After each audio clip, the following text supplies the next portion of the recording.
dicapai ya. Semakin inputnya semakin rendah, maka otomatis aktivitasnya harus banyak, berarti jembatannya cukup panjang sehingga perlu ini ya, perlu apa, perlu, pembelajaran yang memberikan aktivitas-aktivitas yang bermakna gitu ya. Oke, kembali ke sini, jadi silakan penelitiannya bisa tadi saya bilang di input pendidikan atau bisa diproses ya. Jadi namanya sistem pembelajaran ada di proses pendidikan ya. Oke, di latar belakang ini ada minimal gitu ya, harus memuat riset gap ya. Jadi pengertian riset gap mungkin banyak-banyak definisi, tapi sekarang Bapak Ibu yang dipahami apa gitu ya terkait dengan gap penelitian ya. Karena gap penelitian itu kalau saya pribadi itu yang memunculkan ini gitu ya, memunculkan novelty itu ya, bukan masalah ya, beda gap masalah dengan gap penelitian gitu ya. Oke, termasuk gini ya, kalau kita masalahnya ini cukup kompleks, maka masalah itu perlu diurai, didekomposisi gitu ya. Tapi kalau masalah itu simpel, ya nggak perlu diurai ya. Maksud saya gini, ketika masalah yang nanti di disertasi Bapak Ibu kompleks, maka paling tidak mengurai itu bisa silakan mengurainya tergantung apa, tergantung interest Bapak Ibu riset ya. Kalau ingin efisien biasanya mendekomposisi itu ini mengurai masalah menjadi masalah-masalah yang khusus atau kecil ya. Misalkan masalah ini masalah pertama itu diselesaikan tahun pertama atau mungkin semester pertama. Tahu ini apa namanya masalah yang kedua diselesaikan itu kalau mau hierarkis ya. Tapi kadang-kadang tidak sedikit ya dari kita biasanya hanya masalahnya kompleks tapi tidak perlu durai, tapi diselesaikannya beberapa tahun gitu ya. Produk akhir adalah di semester akhir aja gitu, karena penelitian ini tidak dirancang atau rumusan masalahnya tidak didekomposisi menjadi masalah-masalah yang bisa hasilnya bisa dipublikasikan gitu ya. Oke, kemudian dari rumusan masalah bentuknya nanti dari contoh ya, ini tujuan penelitian, tapi kalau hipotesis belum tentu ada ya. Tapi ada juga yang orang mau penelitian secara kuantitatif pasti ada hipotesisnya. Tapi kalau tujuan itu pasti pasti ada ya. Nah, kaitan dengan ini, kaitan dengan apa namanya, kaitan dengan statistiknya, pada dasarnya statistik itu adalah menguji indikator dari tujuan atau hipotesis penelitian kita ya. Nah, dari indikator tujuan ini atau hipotesis ini kita rumuskan hipotesis statistiknya.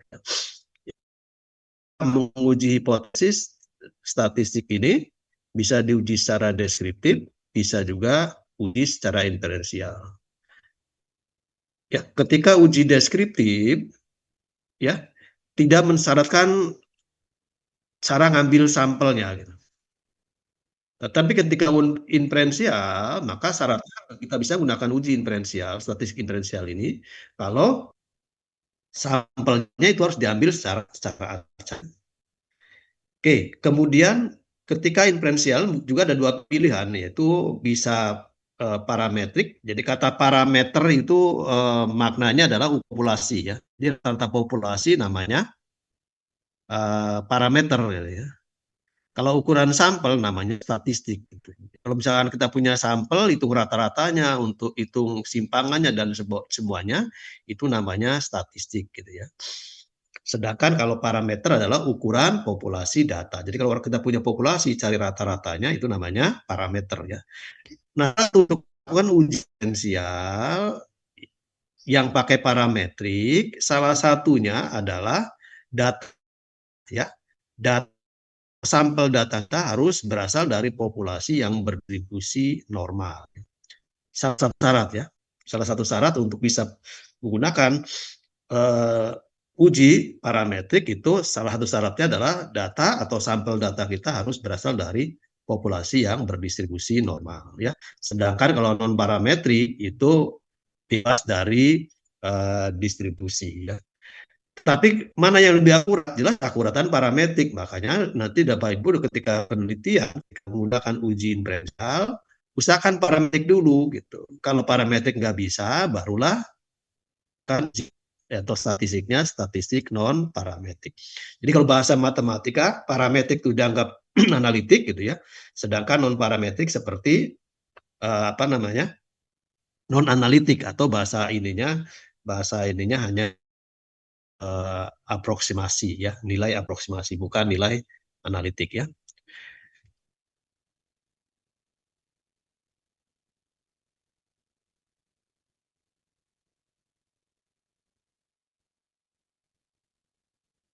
Ini sorry. Nah, yang sering kita keliru gitu Bapak Ibu. Jadi kita ada ketika membuat rumusan hipotesis statistik, biasanya ada ya hipotesis orang nol atau hipotesis nol dan hipotesis alternatif gitu ya. Nah, yang alternatif ini itu yang terkait dengan indikator tujuan.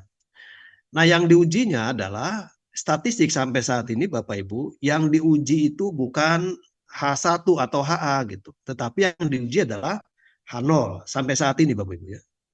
Jadi kita yang karena diujinya H0 maka ada dua kemungkinan bisa. Ketika H0 acuannya pun H0 bernilai benar. Ketika H0 itu bukan dengan bernilai benar, kadar sebenarnya benar, tapi kita apa? Kita terima berarti itu kan kesalahan. Tapi ketika H0 benar, tetapi kita menolak H0, itu yang disebut kekeliruan, keliru. Nah, itu keliru tipe tipe 1 yang kekeliruannya besar kekeliruannya atau kesalahannya kita simpulkan dengan alfa ya. Kemudian ada kemungkinan kedua, kalau H0 itu salah. Ketika H0 salah, kita ini gitu ya, kita apa namanya? Kita tolak otomatis beliau benar. Tetapi kalau misalkan H0 itu salah, tapi kita ini gitu ya, kita apa namanya? Kita ya otomatis itu apa namanya? Kekeliruan tipe 2 beta. Nah, di statistik ya yang kita lakukan adalah menguji itu adalah dengan kekeliruan tipe 1 ya. Jadi bermakna bahwa kalau kita apa namanya? Ketika menerima atau menolak H0 atau bang menolak H0 itu bukan berarti terima H1 gitu. Bisa Pak Be? Kan gini ya. Jadi acuan kita yang diacu itu adalah menerima, menolak, tapi yang diterima atau ditolaknya bukan acuannya bukan H1, bukan hipotesis alternatif. Padahal yang mau kita uji adalah kebenaran H1 karena H1 kaitannya dengan tujuan atau kaitannya dengan hipotesis. H0 itu apa biasanya? Bapak Ibu yang dulu H0 itu apa? H0 itu apa? Pernyataan apa kaitannya? Kalau H0? Ada pengaruh. H0 itu kondisi natural Bapak Ibu. Kalau zaman dulu H0 itu adalah negasi H1 atau HA gitu. Sehingga mu1 kurang dari sama dengan mu2 satunya satunya mu1 lebih dari mu2 gitu. Bisa Pak Be? Kalau buku-buku zaman dulu H0 itu adalah negasi H1. H1 apa? H1 itu adalah indikator dari hipotesis atau tujuan. Jadi ketika ada satu hipotesis penelitian, berarti hipotesis statistiknya cuma satu. Bisa jadi semakin banyak semakin akurat gitu. Tapi kadang-kadang di kepala kita kadang-kadang ketika kita hipotesis penelitiannya hanya satu atau tujuannya cuma satu, maka hipotesis statistiknya pun satu juga gitu. Karena hipotesis statistik itu adalah indikasi, misalnya ketika kita mengatakan pembelajaran buktinya banyak, bisa dari rata-ratanya, bisa problem, bisa yang lain-lainnya. Gitu. Bisa pahami? Ya, jadi jangan di kepala kita jangan sampai ketika ada satu pernyataan terkait dengan penelitian, gampangnya tujuan penelitian atau hipotesis penelitian, ya cuma satu, kadang-kadang di rumusan hipotesis statistiknya pun hanya satu juga. Gitu. Karena hipotesis statistik itu atau H1 itu adalah indikasi atau indikator dari pernyataan yang apa pernyataannya? Bisa pernyataan tujuan penelitian, bisa juga hipotesis penelitian. Semakin banyak indikator dari atau semakin banyak ya hipotesis statistik yang dibuat atau yang dibuktikan, semakin akurat jika kita mengatakan bahwa pernyataan atau hipotesis penelitian itu benar atau tujuan itu benar. Bisa dipahami kan? Untuk orang kaya itu buktinya banyak, bukan hanya sekedar tabungannya banyak gitu. Bisa Pak? Bisa kendaraan dan sebagainya. Ya, maka bahwa pembelajaran itu efektif itu bisa jadi buktinya itu tidak hanya satu. Memang satu lebih bagus dibandingkan tanpa bukti. Bisa dipahami? Ya, jadi H1 itu atau H atau A itu tertentu apa namanya terkait dengan tujuan, dengan hipotesis penelitian. Nanti tujuan kayak apa nanti kita lihat ya, sekedar contoh aja. Bisa dipahami ya Bapak Ibu terkait dengan ini? Ya. Nanti ketika ada udah mungkin dari Prof. Sugeng ya. Jadi sekali lagi alfa itu jadi statistik tidak pernah menguji data. Oh berbedanya signifikan dah. Jadi signifikansi itu adalah ukuran kesalahan kita keputusan. Gitu. Bisa pahami? Misalkan apa itu kesalahan kita keputusan apa keputusannya menolak H0 H0 itu benar. Benarnya berapa? Ya otomatis benarnya adalah 1 kurangi alfa. Bisa pahami, Bu? 80 dengan 90 berbeda nggak, Pak Ibu? Bisa juga 80 dengan 90 bisa nggak berbeda, Bapak Ibu. Ketika ya simpangan bakunya besar. Tapi 80 dengan 82 bisa berbeda gitu. Bisa pahami nggak? Karena simpangannya kecil gitu. Bisa pahami? Jadi nggak pernah kita membedakan dua kelompok ini berbedanya signifikan atau enggak. Jadi signifikansi itu maknanya adalah ketika kita di dua kelompok ini dengan rata-rata sekian, rata-rata kelompok dua sekian, mengatakan bahwa berdasarkan data tadi ya, berdasarkan statistik tadi, karena tadi rata sampel ya, mengatakan bahwa ini, bahwa kita menyimpulkan bahwa ini katakan berbeda, kesalahan kita mengatakan berbeda besar alfa. Alfa itu bukan menguji perbedaannya, tapi alfa itu adalah kesalahan kita membuat keputusan. Gitu. Menolak H0 padahal H0 itu benar. Gitu. Nah, kesalahan dalam kesimpulan ini, jadi kesimpulan kita buat, kesimpulan ini mempunyai kebenaran satu, tetapi kesimpulan ini masih punya kesalahan juga ini. Kesimpulan kita nggak mutlak kebenarannya.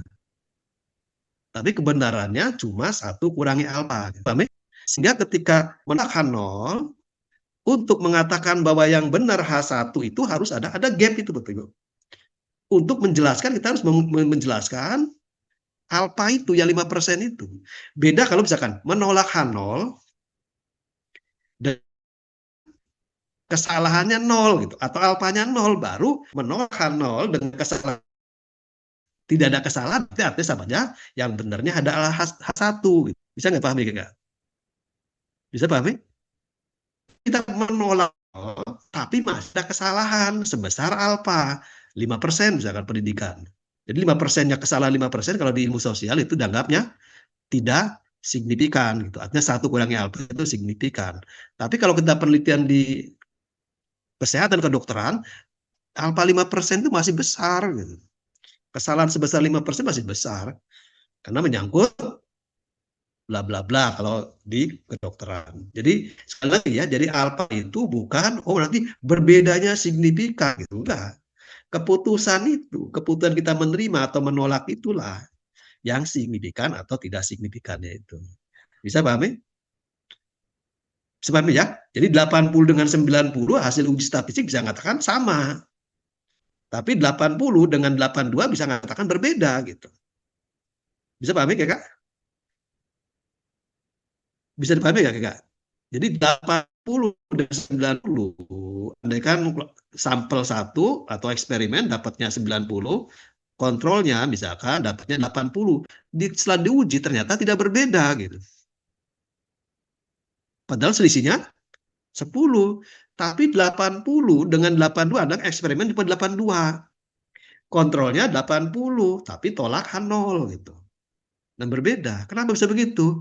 Ya kan tadi, karena tergantung variansinya atau disparitas data dari rata-rata. Ya, jadi bukan signifikan itu bukan berbedanya, tapi signifikan itu adalah keputusan kita menerima atau menolak. Kan tadi alfa itu kekeliruan kita menolak statistik sekarang, ya buku statistik yang sumbernya buku statistik baru, maka H0 itu adalah kondisi natural. Kondisi natural maupun hasilnya sama. Ya, mau berarah, mau tidak berarah. Kalau dulu bahasanya uji satu pihak, dua pihak. Kalau sekarang istilahnya berarah, tidak ya. Bisa pahami? Ya, jadi ini ya. Jadi sekali lagi, jadi ini yang kita uji adalah yang kolom kedua aja yang H0 itu keadaan benar, ya. Benar ketika kita menerima atau terima H0 padahal H0 benar, maka tidak melakukan kesalahan. Ya. Sedangkan kita keadaan sebenarnya H0 itu benar, tapi kita tolak H0.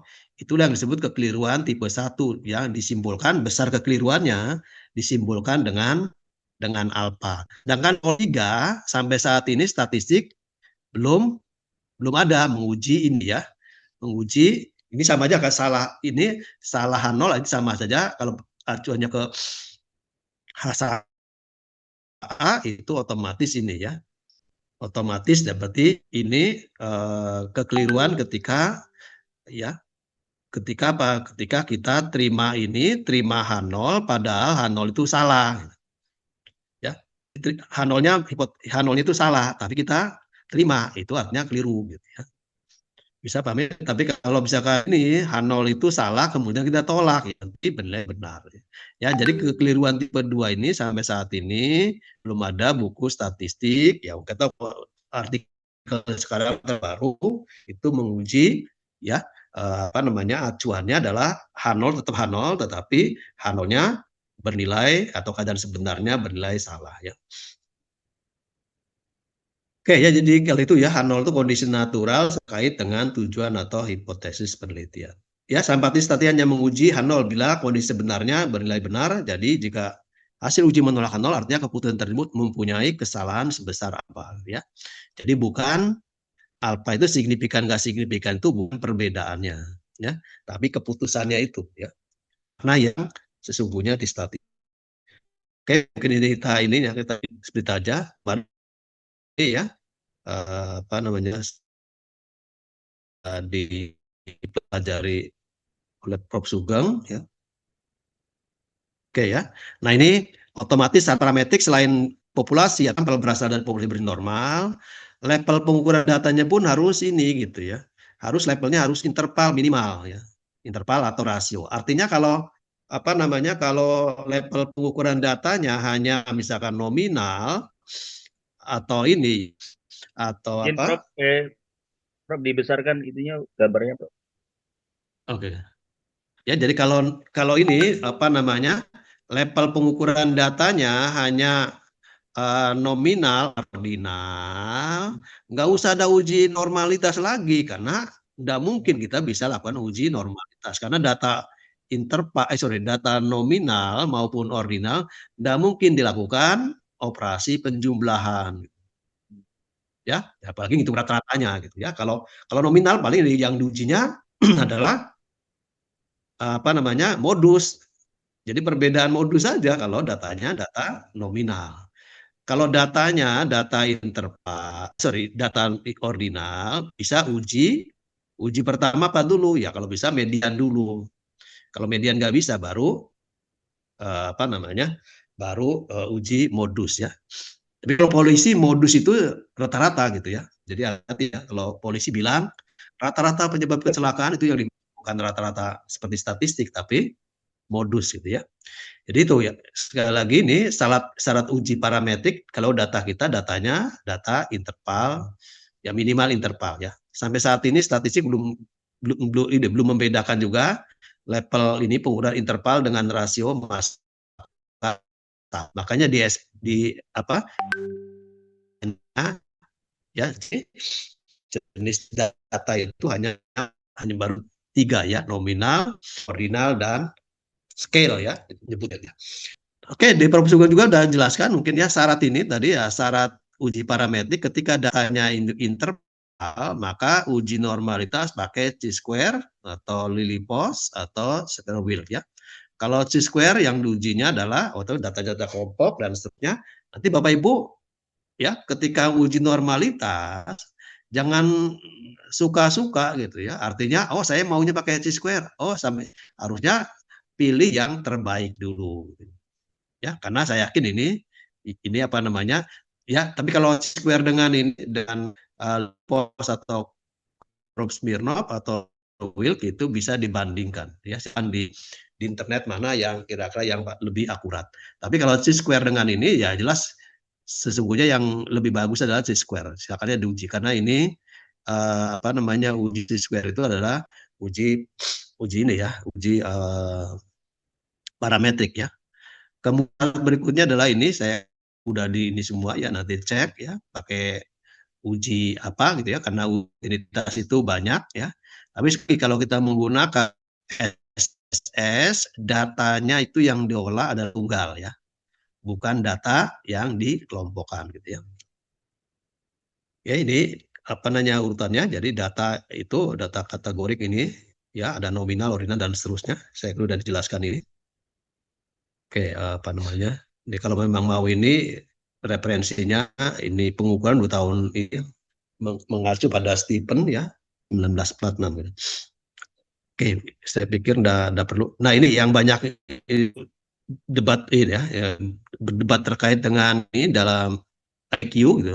Sebagian besar kayak ini ya ketika aspek psikologis itu kecemasan atau introversi, harga diri ya dan seterusnya. Penelitian kan sebagai skala interval ya. Padahal kata orang psikologi data ini adalah bukan data interval ya, lebih tepat sebenarnya ordinal gitu ya. Tapi banyak penelitian kita biasanya ini dipandang data ini data interval ya, sehingga bisa pakai statistiknya bisa pakai statistik parametrik ya, bukan non parametrik. Tapi kalau udah otomatis pasti non parametrik. Oke, ini sekedar contoh Bapak Ibu. Ini ada contoh disertasi di ini ya, disertasi di apa? Disertasi di kita gitu ya. Oke, ini judulnya katanya pengembangan model pembelajaran. Jadi yang dibuatnya adalah membuat model ya. Tapi dia ini berbasis pada ini ya, teori ini semuanya ini ya, teori collaborative learning dan apa namanya teori beban kognitif ya. Lupa nama orangnya ya. Dengan ini katanya dengan pendekatan ya. Ada yang nyebutnya metode, ada yang nyebutnya pendekatan, silakan aja. Target akhirnya apa? Target akhirnya adalah keterampilan, ya silakan skill, ada yang terjemahkan keterampilan, ada yang terjemahkan apa namanya kemampuan ya. Oke, jadi yang di deskripsi ini latar belakangnya apa, bla bla ya, tapi dicek ya. Jadi kalau dari rumusan umum bagaimana model pembelajaran ini berbasis ini dengan pendekatan. Ya, tapi pada standar apa gitu ya. Bagaimana apa namanya? Bagaimana ini ya, model pembelajaran berbasis ini ya. Tapi di sini nggak pakai standar, standarnya langsung diurai di ini ya, di rumusan masalah khusus ya. Nah, ketika diurai ini, walaupun di sini nggak ada standarnya. Nah, kalau di ini, di apa namanya judul ada standar, mungkin standar ini bisa menggunakan istilah baru gitu ya. Sehingga nanti ketika orang cari artikel atau disertasi kita pasti akan ada istilah yang kita buat baru terkait dengan standar ini, pasti nanti bisa di halaman 1 ketika kita ada dari dengan ngetikan standar yang kita buat ya. Tapi kalau misalkan hanya Nexus, mungkin jangan-jangan disertasi itu di halaman 10 atau mungkin bahkan ratusan gitu ya.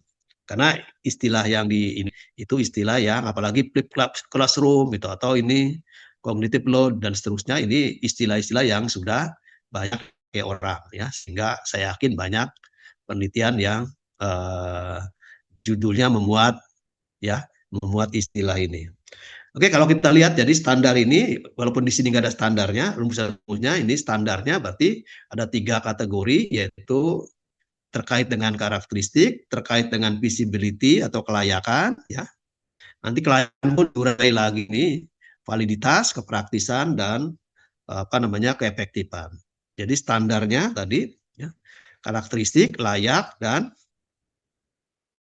pola, ya. Jadi indikator standar di model itu ini. Oke, jadi kemudian indikator dari layak itu validitas, praktis, dan efektif ya.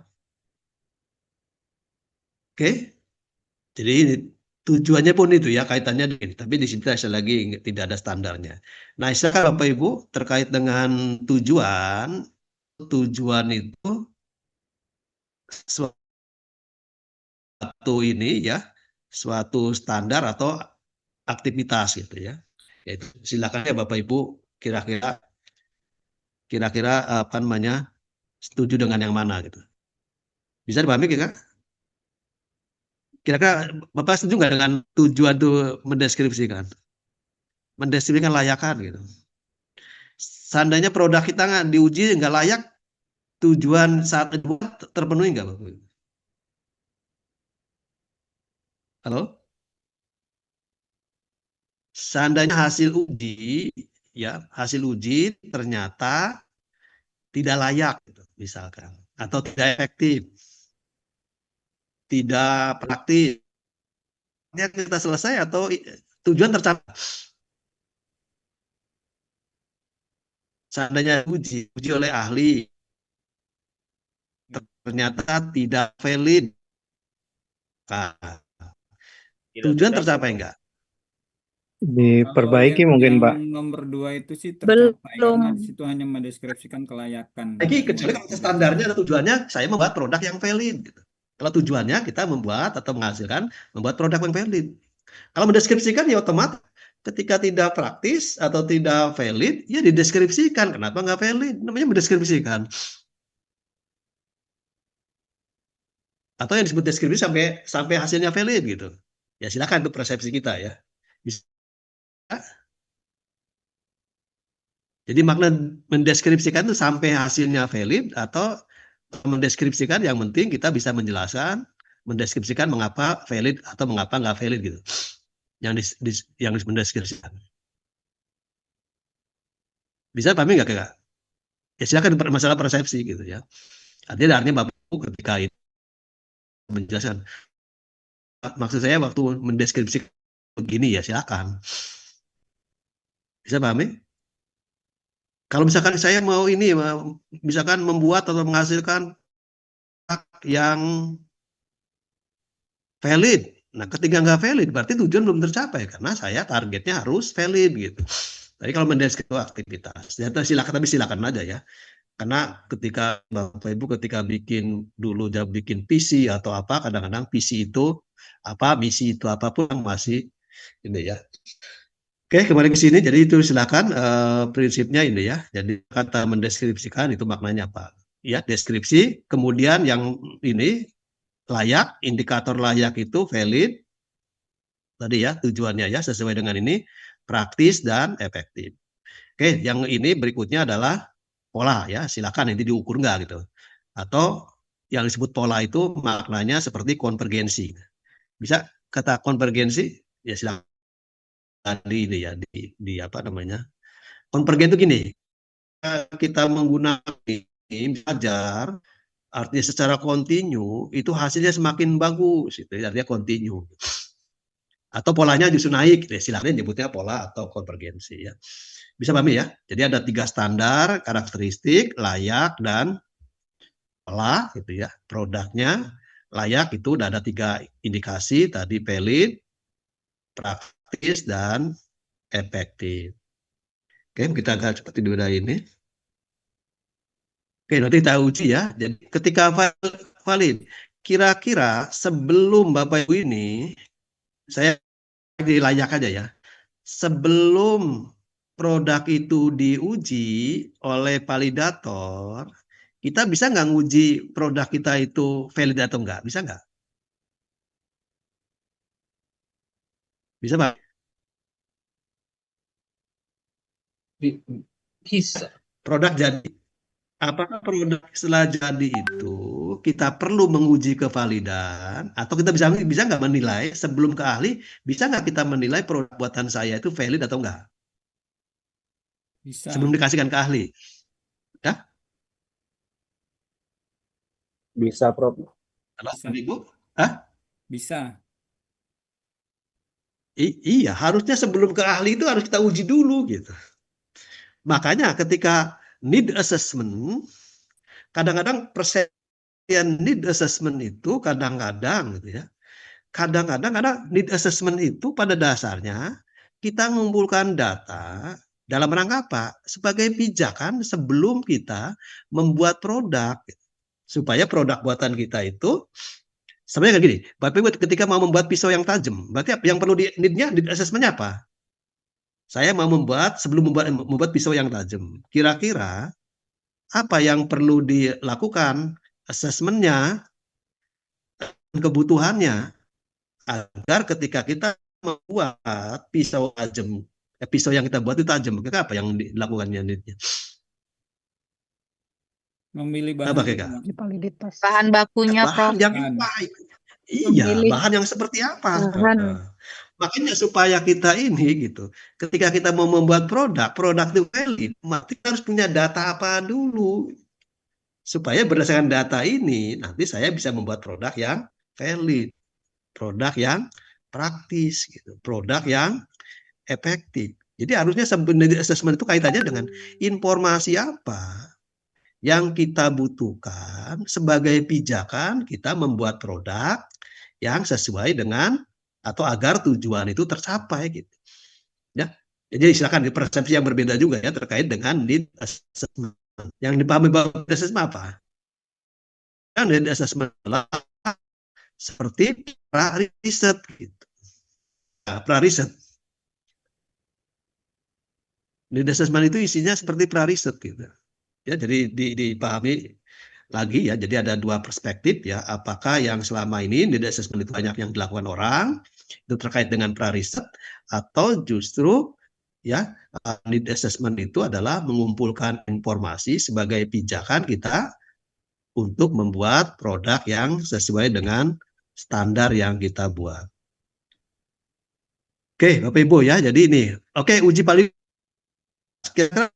itu harapannya sebelum diuji oleh validator harusnya pembuat itu termasuk dengan promotornya harusnya menguji dulu produk kita valid enggak. Kalau menurut kita valid, ya sama lah Bapak Ibu ketika ini ya Bapak Ibu misalkan kesel enggak ketika bimbing mahasiswa nulis proposal. Menurut mahasiswa yang bikin aja masih acak-acakan, kasihkan ke pembimbing ya jelas kan pembimbing ini ya. Namanya menguji itu artinya apa artinya? Artinya menurut pembuatnya ini sudah oke gitu. Baru bagaimana menurut orang lain gitu ya. Jadi makanya sebelum ini, jadi artinya apa? Artinya bisa nggak peneliti itu menguji bisa? Bisa? Halo? Bisa? Enggak? Penelitinya, pembuatnya bisa menguji kevalidan. Harus validatornya, Prof. Bukan sebelum ke validator. Oh, bisa. Apakah kita bisa Menurut saya saya itu udah bisa. valid? Iya, harusnya buat instrumen itu kita ukur ini dulu, ya kita apa namanya uji dulu dengan instrumen yang sama dengan instrumen yang diberikan ke validator. Menurut kita penilaian kita bagaimana? Kalau oke, jadi maksudnya gini, ketika dengan instrumen yang dikasihkan validator, menurut kita juga masih poinnya 2 semua, gitu. Yang ngapain kita harus uji ke validator? Ya perbaiki dulu, gitu. Supaya menurut kita itu sudah valid.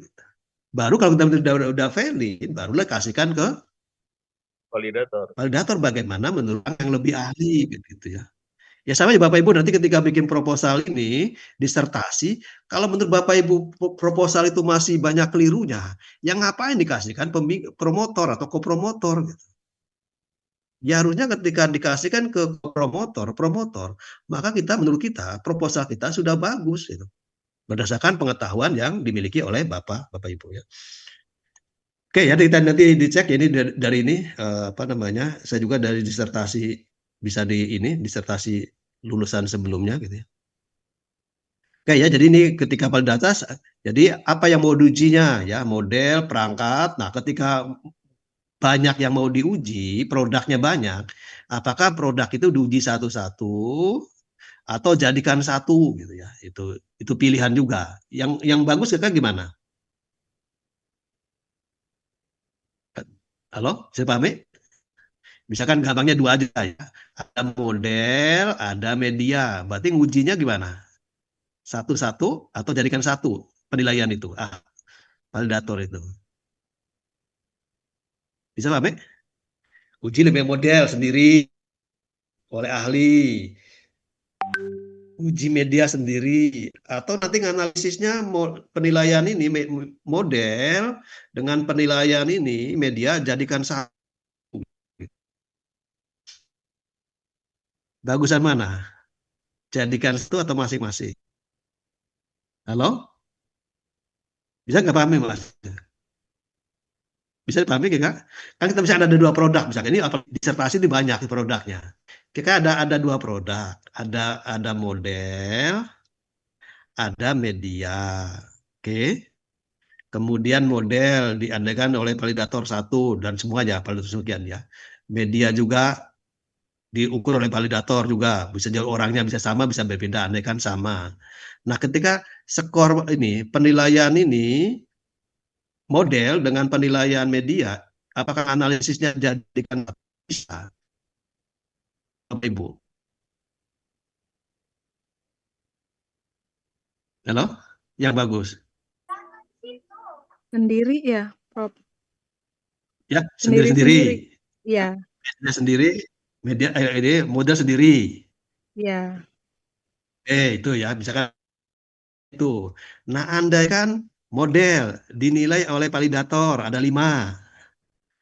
Penilaian yang bagus jadikan satu, jadi 5 validator jadi satu datanya, atau analisisnya satu-satu. Validator 1 dianalisis, 3 dianalisis, 4 dianalisis. Ya, jadi Atau satu. jadi satu. Jadi Kenapa satu. jadi satu? Kenapa jadi satu?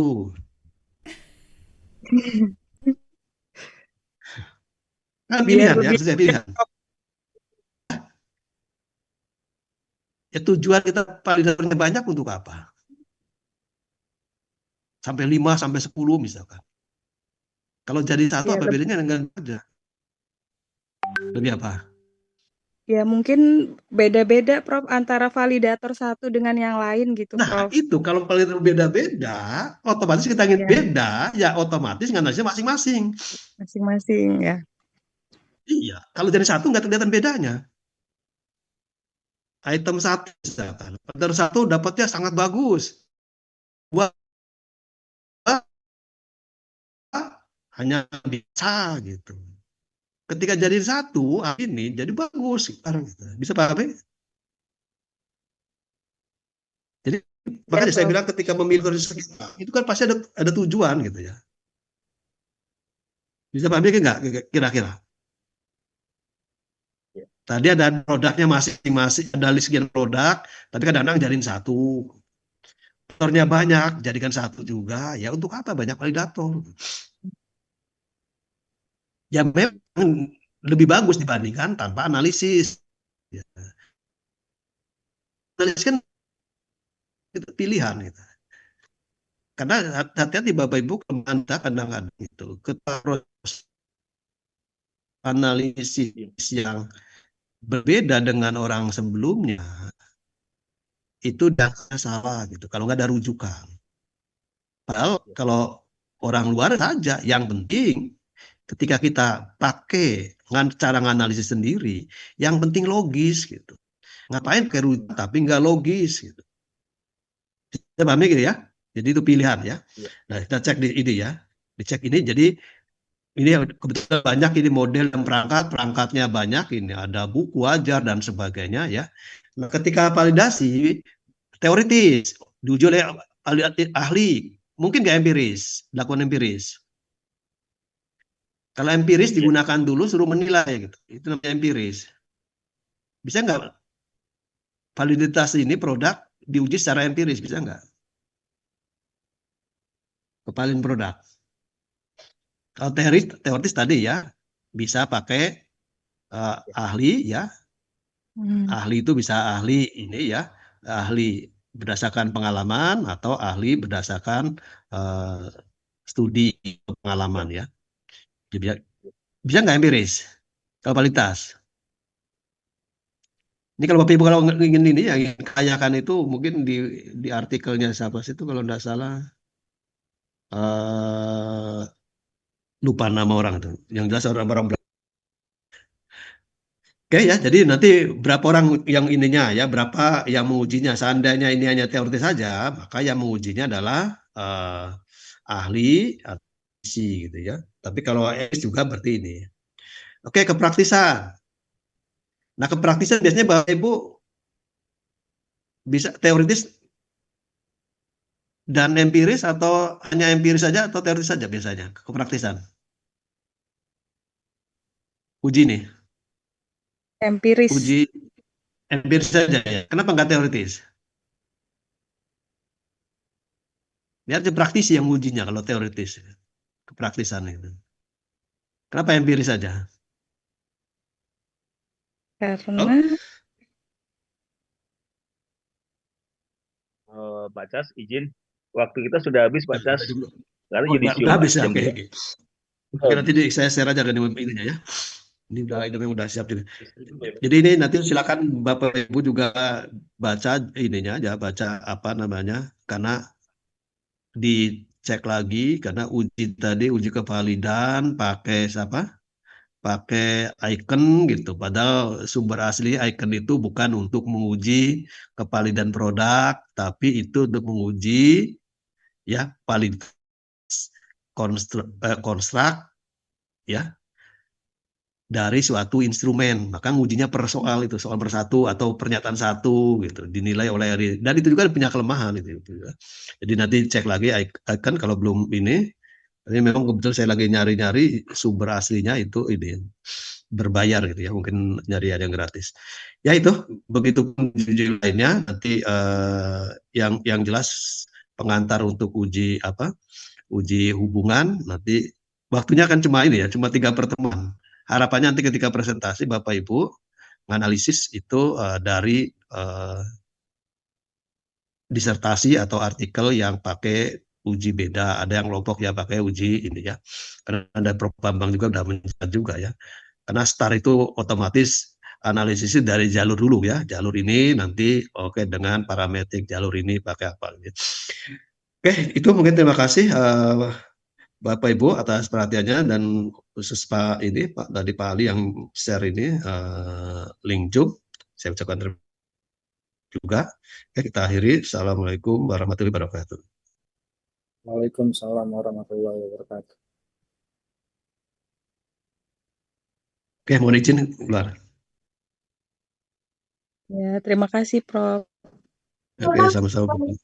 Terima kasih Prof.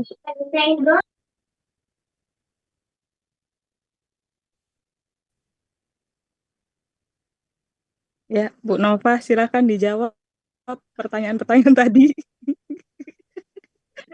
Aku baru kali ini Habis diajar Lebaran. dengan Pak Caswita ya. Mbak Nova dilanjutkan. Itu teoritis apa praktis apa empiris? Ini teoritis apa praktis apa sih? Kayak loading gitu ya, habis lebaran. Hebat Ini ya. mah makanan sehari-harinya Bu Nova ini mah. Iya ini. Aduh. Bu Nova Udah tolong beres ya, dijawab guys? pertanyaan-pertanyaan di PPT tadi ya Bu Nova. Besok pas hari apa minggu depan kan ditanyain lagi ya Bu Nova ya, tolong ya. Dibuatkan Terima jawabannya di-share. kasih. Benar jawaban Eh, yang tadi di PPT tadi tanda tanya tadi ada. Oh deskripsinya ini habis gitu ya Bu Nova, minta tolong. habis lebaran kok pada cantik-cantik, pada ganteng-ganteng sih. Cie. Habis lebaran, PP-nya doang Mem Eva nih. lebaran, Ah, lebaran. lebaran. Makanya lebaran ini. Aduh ya Allah. Kita ketemu minggu Oke, depan ya. Yo. oke, bye. Assalamualaikum. Assalamualaikum.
Pak.